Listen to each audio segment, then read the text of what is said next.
నారాయణమూర్తి, నారాయణమూర్తి, ఇటు ఏమిటి అలా చూస్తున్నారు?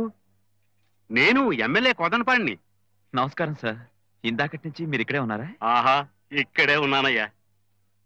మొదటి నుంచి మీ ఆట పాట అన్ని చూస్తూనే ఉన్నాను. ఏమ్మా, పాట ఎలా ఉంది? చాలా బాగుంది. ఈ కీర్తన ఎందరో పాడగా విన్నాను గాని ఇంత భావయుక్తంగా పాడడం నేను వెళ్ళలేదు. Real splendid.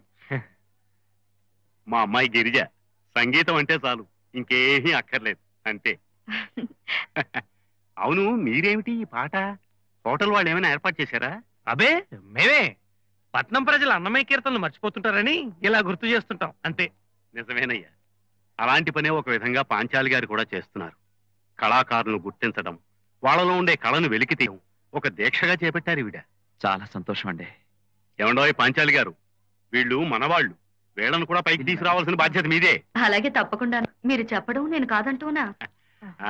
ఏమిటి, ఎక్కడ దిగారు? మీ బస అది ఇబ్బంది ఏం లేదు కదా? అబే అదేం లేదు సార్. ఏమైనా ఉంటే చెప్పండి అయ్యా, మేమేం పరాయి వాళ్ళం కాదు. అలాగే నాన్న, ఇక మనం బయలుదేరదామా? అలాగేనమ్మా. వస్తామండి. వస్తామయ్యా. వెళ్ళొస్తాం. నమస్కారం అండి.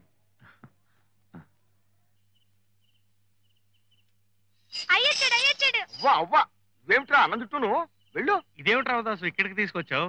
ఏం చేయమంటారు బాబు, నాకు తెలిసినంత వరకు సంగీతానికి సంబంధించిన సంస్థలు గాని ఆఫీసులు గాని ఈ ఊళ్ళో ఇంకేం లేవు. ఒక్క సెంట్రల్ జైలు మాత్రం ఉంది. సెంట్రల్ జైలా? అదెందుకు? మీలాగే సంగీతాన్ని నమ్ముకున్న భక్త రామదాసు చివరికి ఎక్కడ తేలాడు. అంటే మా పరిస్థితి కూడా అంతేనంటావా? అవ్వా వీడిని పిలవే. బాబు, మీకు ఆ భయం అక్కర్లేదు. నేనుండగా మీకు అలాంటి పరిస్థితి రానివ్వను. చూడండి బాబు, ఇప్పటికే ఎండలో తిరిగి తిరిగి వీటికి శృతులు పోయింటాయి, మీకు సుళ్ళు తిరిగి ఉంటాయి. అంచేత ఈ రాత్రికి మా ఇంట్లోనే బస్ చేసి హాయిగా విశ్రాంతి తీసుకోండి. పర్వాలేదండి, మీరు మా కోసం ఇబ్బంది పడద్దు. ఈ అభిమానం చూపించారు, అదే చాలు. పోనీ ఓ పని చేయండి, ఈ సామాన్ ఇక్కడే ఉంచండి. బసాది ఏర్పాటు చేసుకున్న తర్వాత వచ్చి తీసుకెళ్ళండి. అవ్వా వీడేమిటే? నాకు భయంగా ఉంది. ఏమిటి బాబు సందేహిస్తున్నారు? అది కాదండి. అది కాదు రామదాసు, ఒకటి నమ్మాం పళ్ళు రాలే, అందుకని. అవ్వా నేను అలా గడ్డి తినేవాడిని అయితే ఊరు తెలియని మీకు ఎప్పుడో జలకొట్టేసేవాడిని. ఇంటి దాకా తీసుకొస్తానా బాబు? ఇంతవరకు నన్ను నమ్మి చెండి వాళ్ళు ఎవ్వరూ లేరు. ఇలా రండి. ఇదిగో ఈ రిక్షాగల యజమాని ఒక గొప్ప సంగీత విద్వాంసుడు. ఆయన ఇంకా పైకి వెళ్ళిపోయి ఇప్పుడు కారులో తిరుగుతున్నాడు. ఈ రిక్షా నాకు ఇచ్చేసి తక్కువ పొరా అన్నాడు. మరి అలాగే రేపు మీరు కూడా గొప్ప సంగీత విద్వాంసులు కావాలి, పెద్ద పెద్ద కారులో తిరగాలి, మా బిడ్డలందరికీ తలో రిక్షా కొని ఇవ్వాలి. అబ్బా వాళ్ళు అలాంటివి తినలేరా?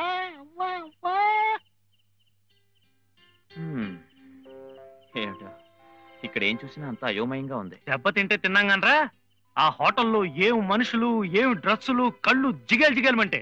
అందరిలోనూ మనమే తీసుకట్టు, జిడ్డవుదాం అమ్ముకునే వాళ్ళ. ఊరుకోరా, మనం ఒక రోజు అంత డబ్బు సంపాదిస్తాం, అప్పుడు సూటు బూటు హ్యాట్ వేసుకుని కారులో వీడవుడు హిందీ సినిమాలో విలన్ లాగా.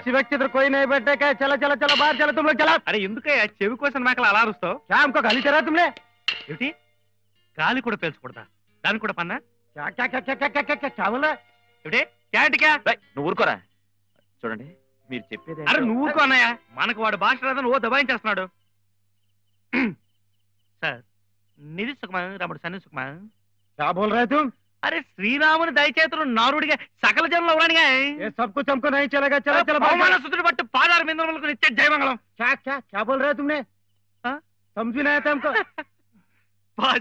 ఎంతో మూడమతే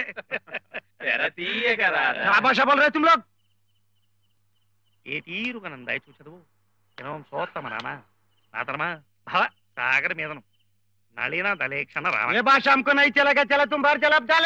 నాకు మోము లేని అదాడ తెలిసి